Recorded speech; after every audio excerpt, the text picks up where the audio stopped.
I'm Jace. I'm Shaheen. And we're at the Washington Capitals vs Toronto Maple Leafs Stadium Series. And you're watching Post to Post.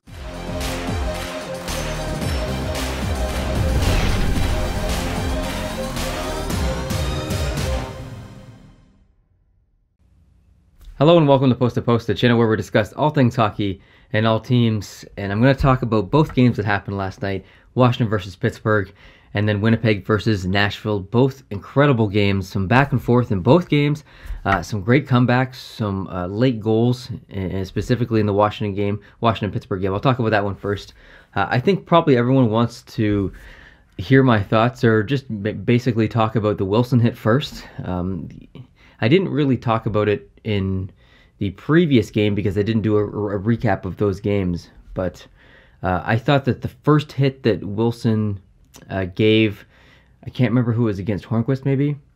I felt like that was clean because it was a weird situation where Ovechkin was coming in too. I know lots of other people felt it was dirty. I thought it was okay. I guess the NHL agreed because there was no hearing on that hit whatsoever, so it's good that they agreed, I guess, but still a dangerous play for sure. It's been crazy with the suspensions these playoffs. The hit last night against Aston Reese, I felt I didn't feel like Wilson was targeting the head.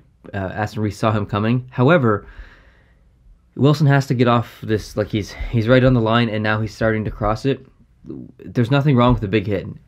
Big hits are good, especially in the playoffs, but he's crossing the line and it's costing his team, or if it hasn't already, it's going to cost his team. He has a hearing for that hit. As I'm filming this video, I have no idea if he's going to get suspended or not. I believe he should get suspended. I don't think like I said, I don't think it was intentional. I'm not defending Wilson. I don't even really like Tom Wilson that much. But I do believe that it wasn't an intentional headshot by Wilson, but it was a very irresponsible check by him. He was too high. He should be suspended because clearly he's going to, like, a game ago, he laid a questionable hit. This game, he laid a very questionable hit. What's going to happen next time if they don't take action against Tom Wilson? They probably had a chat with him after the first hit, just a little tiny chat, even if it was just, you know, the staff of the Washington Capitals. This time, he went a little bit further. So the NHL, I believe it's the right decision to step in and suspend him for one game. That's what I would do, just to send a message, because a message needs to be sent, because next time it could be worse. It could put someone out with a concussion for the rest of the playoffs, and that player could be Crosby, a player could be, it doesn't matter what player that is, but it's just not good for the sport. And I think Tom Wilson is trending towards dirtier and dirtier hits, and it's going to cost Washington. So for Washington's sake, for Tom Wilson's sake, I think it's and for Pittsburgh's sake too, I think it's probably the right decision to sit him for a game. Feel free to disagree. Like I said, I'm not defending Tom Wilson. I think he should get suspended.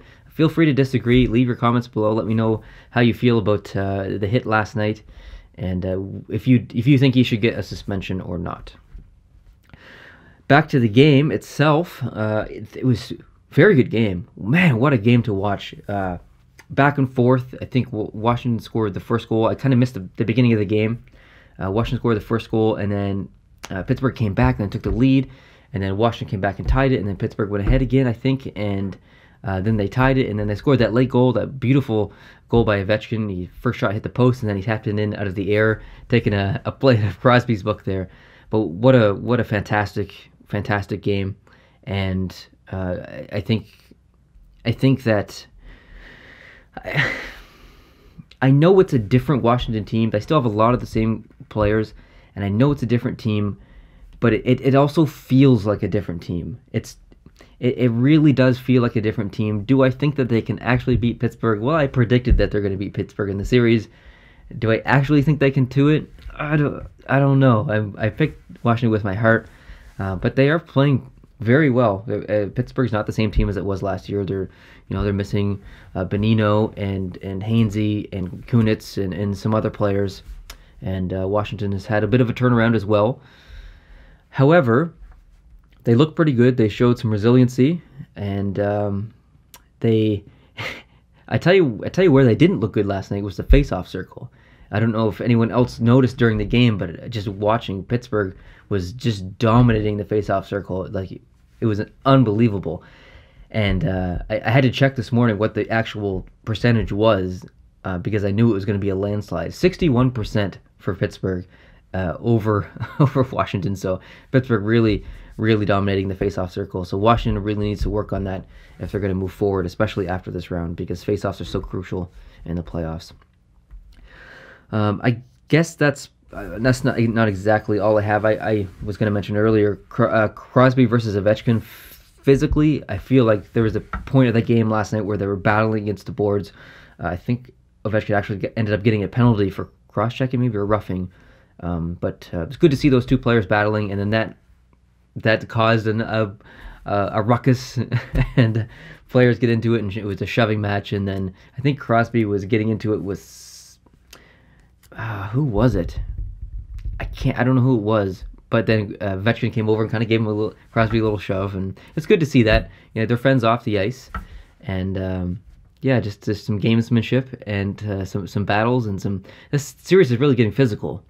You got the Tom Wilson hit, you got all these battles and miniature fights, I guess, if you want to call them. I have a feeling that the next game is going to be even more physical. It's going to be very, very physical. Maybe a little less if Tom Wilson's not there. If he is there, I would say very physical. But it's a ton of fun to watch these two teams play each other again for like the 9th time or 10th time in 10 years or 15 years or something crazy like that. It's a wild ride. Moving on to the Nashville and Winnipeg game. I missed the beginning of this game as well. Oops. I think I was watching the Pittsburgh game at this point. But I looked at the score. It was 3-0. Like, holy crap! I missed a ton. So I started watching the game, and then I don't want to call myself a good luck charm, but as soon as I started watching at the beginning of the second, it was just Winnipeg domination, and I believe it was 4-3 after the second. I'm pretty positive it was 4-3 if I remember correctly, and it was just domination by Winnipeg. Not that Nashville was playing bad. I actually thought that for a team that lost 7-4, Nashville played really well. But Winnipeg was just all over the place. I think Dustin Byfuglien had the best game possibly of his career. He was literally everywhere. He was taking shots from the point. He was cycling the puck on the power play. He was breaking the zone and going in behind the net and acting as a forward. And he was throwing big hits. He was chirping. He had scored some goals with some some celebrations. I don't know if you guys saw this little celebration. He was just all over the place. I felt like it was probably one of the best games of his career, if not the best. And I don't see Winnipeg winning that game without Dustin Byfuglien last night. And I'm not even a Dustin Byfuglien fan. I'm not high on him whatsoever. I would categorize him as a player that I usually dislike. But I had a ton of fun watching him last night. Like I said, I should have written down here, Nashville still played well. I really mean that. I'm rooting for Winnipeg in this series, but Nashville really played well. Rene played pretty good. He made some incredible saves. Some bad luck on that Wheeler goal, where Wheeler actually shot at that terrible angle and it was going to go wide, but it kind of hit Rene in the side there and went in. And some more bad luck too. I don't know if you guys saw it. I'm sure you did. Anyone who watched the game definitely saw it. I can't remember who shot it, but Ellis got it right here and kind of went down. It didn't even hit him in the face, which I thought was weird. It hit him in like the neck area where the top of the shoulder pads kind of like right there. I don't know if it actually hit him and it hurt, or if it hit him and just like stunned him, but it hit him kind of like right there. Really weird spot to get hit. And then right after that, the same player took another shot and hit, I think, Yossi in the old nougats, if you know what I mean, and he went down. Just a funny play. So a little bit of bad luck on Nashville's side. Thought they still played pretty well. I tell you this, one thing that really is making it hard on me to cheer for Nashville, even though I am cheering for Winnipeg, I still do like Nashville. It's really frustrating to watch PK Subban. He's so entitled on the ice, and I like PK Subban. Off the ice, PK Subban is my favorite player. I love that human being. He is an amazing person. On the ice, it's so frustrating to watch. The previous game, I think it was either, I can't remember if it was an overtime goal. There's so much hockey, I can't even keep things straight anymore. But he was in front of the net. Winnipeg scored, and he kind of like fell over on his own, and then he was on his knees like this, looking at the ref as if someone did something to him. And then last night he got a high stick penalty, and he went to go slash his stick, and it kind of rode up his stick and hit him in the face. And he was like, well, how is that a penalty? How is that a penalty? It's like, man, how do I know that that's a penalty and you don't? You play the game. You're in the game. You're a professional. You get paid $9 million a year and you don't know that that's a penalty? Like, come on, PK. He's so entitled on the ice. It's really frustrating to watch. I don't know, I felt like he's embellished a little bit as well, so it's really making it hard for me to cheer for PK Subban, which is frustrating because I like him as a person. But I'd actually like to hear from Nashville fans on this.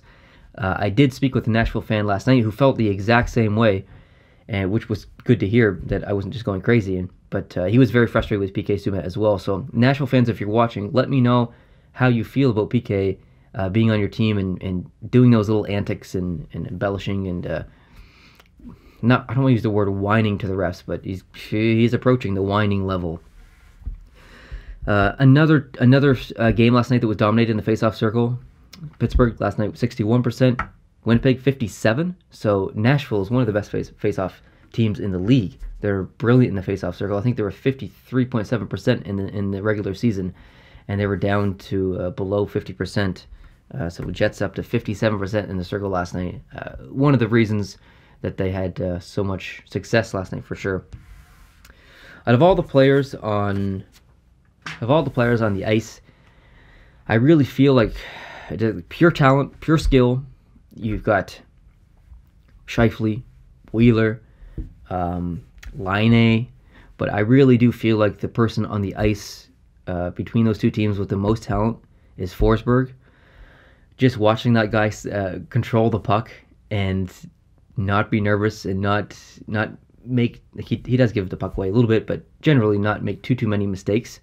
But when Forsberg does make a mistake, it's usually a very costly one, which is, I kind of harp on him a little bit for that. But man, what a skilled player! It's so fun to watch him with the puck. He reminds me of who was it? Panarin. He reminds me a lot of Panarin. Forsberg is so good at controlling the puck and protecting the puck as well. So even though I'm cheering for Winnipeg, there are little stories on Nashville that I like to cheer for. I really like Yossi. I like Ellis. I like Forsberg. I like Arvidsson. Ton of players in Nashville I like. So even though I'm cheering for Winnipeg, I'm kind of low-key cheering for Nashville too. It's kind of weird to cheer for two teams at once. It sounds stupid, really, but I do hope Winnipeg wins. But would be very pleased to see Nashville go far for sure. But anyways, that's my thoughts on both games last night. I didn't get to watch the beginning of some of those games, but hopefully you guys did. And hopefully you guys are going to watch the games tonight. Two big games on tonight.